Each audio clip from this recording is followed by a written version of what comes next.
They say college is where you find your voice, but at Ohio State University, sometimes when you speak up, they try to erase you. This is a public university, and as you know, the public education system can represent oppression. That's why the anarchist views is so important. But do not tune off if you're against anarchism, not just yet. Listen into this story. This is Strawberry Ink, and today we're not afraid to stain the page with the uncomfortable truth.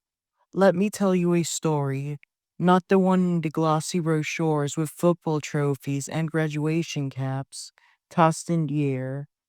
No, this story takes place behind the kitchens, in the break rooms, in police calls that should have never been made. It's about how some people in power, not all, but some, weaponize their roles to punish the ones who won't stay silent.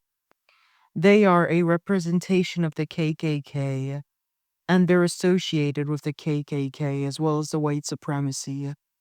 We've seen it with protesters, Palestinian students demanding peace, dignity, and a future, met not with dialogue, but with broken tents, busted belongings, and police officers shoving them down, treating them like rotten cane. They were not a threat, they were not an inconvenience. And if you're not white, not straight, not cisgender, you feel it more every day. I know I feel it. You work a part-time job in food service like I did. You report any mistreatment, any faulty things or harassment.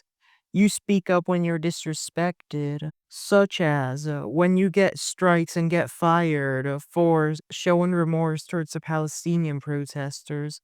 And what happens? You're told to stop contacting the management by police officers. You're called names, like Mia, like others. You're even cussed at by a manager of a master's degree. They don't use the phrases please or thank you.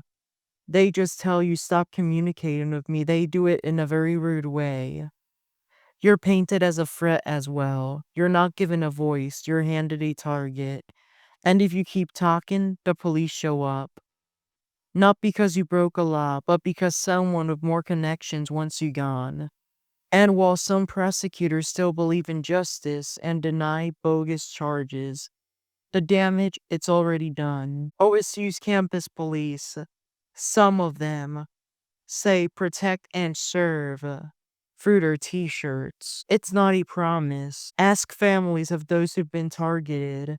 Ask the memory of Abdul Razak Ali Ertan, a beautiful Muslim individual who was gunned down in 2016 without mercy, painted as a terrorist before the story was fully told.